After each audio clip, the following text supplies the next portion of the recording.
lose their magnetism? Yes, sure.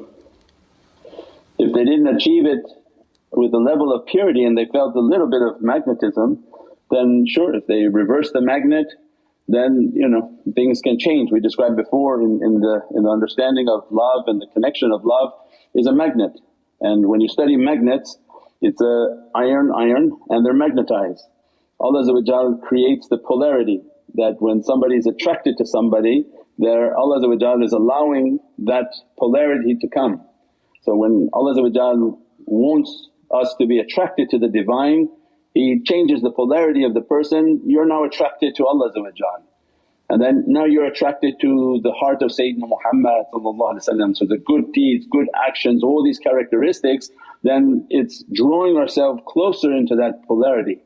Shaitan's role in life is to come and flip people's polarity, make them to do something bad to flip the magnet away.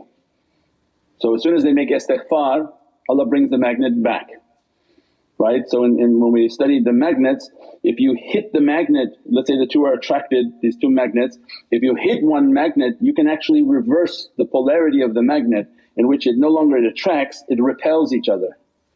So have you seen when magnet you reverse it this way, it goes woo and pushes out, your charge is actually pushing you away. And that's the role of shaitan, why he makes people fight, because he's like hitting their magnet with a rod, and as a result of hitting it he changed the polarity and the people are repelled from each other. So before the Divine, imagine individual people who have a love for each other, shaitan makes them to fight, as a result of their fight the magnet flipped and they're no longer attracted. Allah, if you ask for forgiveness and make istighfar, Allah will reverse the polarity and bring you back into a magnetic field.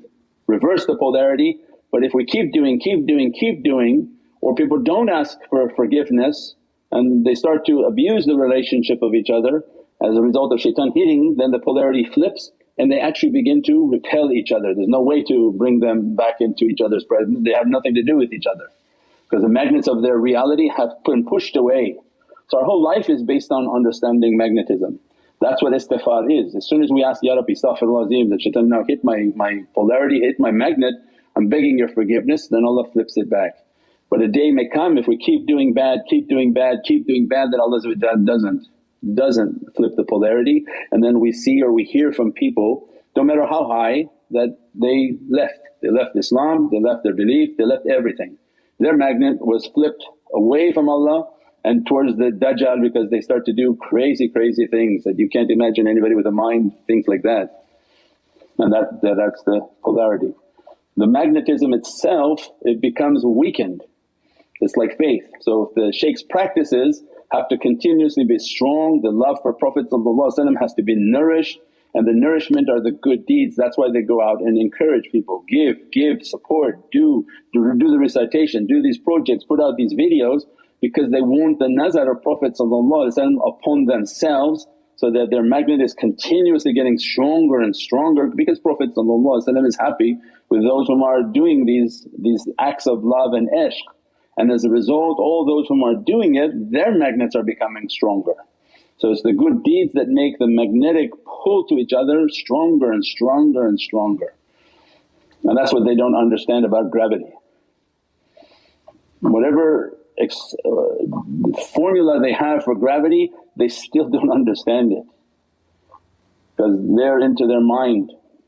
But ishq and love has an immense reality with gravity, and that has to do with magnetism. Understanding the true nature of magnetism, because you study the physical to understand the reality of the physical, which is concealed within our spiritual reality.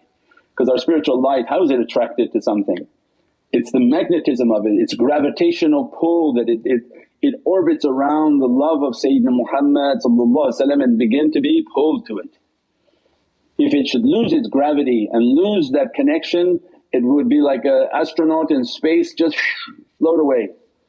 There would be nothing holding you. So it means the reality of gravity are unseen ropes, where Allah has unseen ropes. These ropes are of ishq and good character and magnetism, and that's what makes the reality of somebody to be drawn to somebody. We said before, that's again in your electrons. that Allah puts this love within my being to love Sayyidina Muhammad. I became now an electron in his orbit, he is the nucleus of my existence. That's when he meant that you have to love me more than you love yourself. He's talking at our atomic reality. So Prophet is describing in that holy hadith of faith, Ya Umar, you have to love me more than you love yourself for your iman to be kamil. This is a direction from Prophet to the atomic reality of Hazrat Umar that your ishq and love has to overcome everything for me so that you can enter into my orbit. So only now the scientists understand this atom and electron. So when we bring ourself into that immense love of Prophet, because we need the human love, the Divine love will flow, قُلْ إِنِ كُنْتُمْ تُحِبُّونَ اللَّهَ, tell them if they love me follow you. So this is not a love that you can have for Allah because you're a creation, Allah's creator.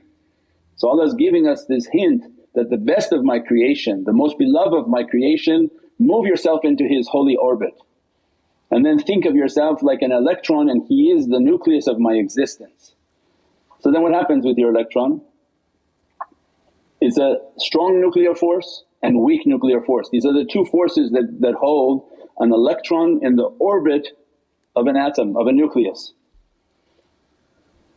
Right? There's two forces that hold the electron in the orbit of the nucleus. One, the force of Prophet loving me, more ancient than my love for him, and me, my love immense directed. As a result of these two forces, our love is drawing my electron to collide. I want nothing more than to die and be in his presence. But as a result of not being and not been given that permission, what happens with the electron as it's trying to draw closer? It doesn't reach, but it doesn't mean it stops. But we described in the reality of the sama, the electron begins to spin because it's looking for an opening to come. So if you knew Prophet was in that room and they shut all the doors to that room, you going home? Or you're going to go all around the building looking for a way to get in. If he says, tomorrow I'm going to be appearing here, well, all of us going to break through every window trying to get in. You don't go home say it's finished. So the electron as it's moving, it's now beginning what they call centrifugal spin. It's beginning to spin to get into the nucleus. It begins to spin so much trying to find a way into the nucleus that as a result of spinning fast, what happens? It begins to rise. So the attraction is pulling it in, it's spinning and then rising. So that's how we are created. You're a hologram, you're just a bunch of atoms that are appearing.